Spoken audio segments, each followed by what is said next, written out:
যদি 6টা রোজা রাখে এই শাওয়ালের 3টা লাভ হয়। 1 নাম্বার হলো তার রমজানের ফরজ রোজার মধ্যে যদি কোনো ঘাটতি থাকে সুন্নত নফল দ্বারা আল্লাহ তাআলা এই রোজাগুলোর দ্বারা সেই ঘাটতি পূরণ করে পূর্ণ নেকি দিয়ে দিবেন। 2 নাম্বার, যে ব্যক্তি হাদিসে আছে নবী বলছে একটি নেক আমল কারো যদি কবুল হয় এটার প্রমাণ হইল বাহ্যিক একটা নমুনা হইল আল্লাহ তাকে সেই নেক আমল পুনরায় করার তৌফিক দেয়।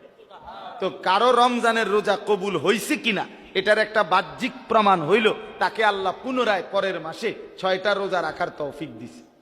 তাহলে এই 6টা রোজা যে রাখতে পারবে প্রমাণ হবে, আশা করা যাবে যারা রমজানটা কবুল হয়েছে, এই কারণেই আল্লাহ তাকে পুনরায় রোজা রাখার তৌফিক দিছে।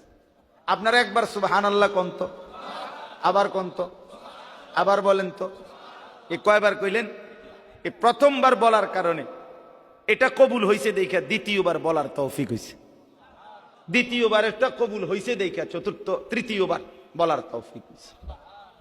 কারো ফজরের নামাজ কবুল হইলে জোহরের নামাজের চাহিদা হয়, কারো জোহর কবুল হইলে আসরের চাহিদা হয়, কারো সকালের নাস্তা হজম হইলে দুপুরের খাবারের চাহিদা হয়, কারো দুপুরের খানা হজম হইলে রাতের খানার চাহিদা হয়।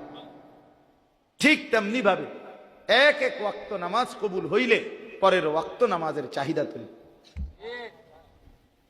অতএব এই 6 রোজা প্রমাণ করবে রমজানের রোজা কবুল হয়েছে। আর 3 নাম্বার হলো এই যেটা এখন বললাম, শুকর। আল্লাহ যে আমার এত বড় রমজান দিছে, সুযোগ দিছে, হায়াত দিছে, এটার শুকর আদায় হবে এই 6 রোজার দ্বারা। তাহলে 6 রোজার দ্বারা আমার ফরজ রোজার ত্রুটি বিচ্যুতি মাফ হবে। এই 6 রোজার দ্বারা আমার পিছনের রমজান কবুল হয়েছে এটার প্রমাণ মিলবে।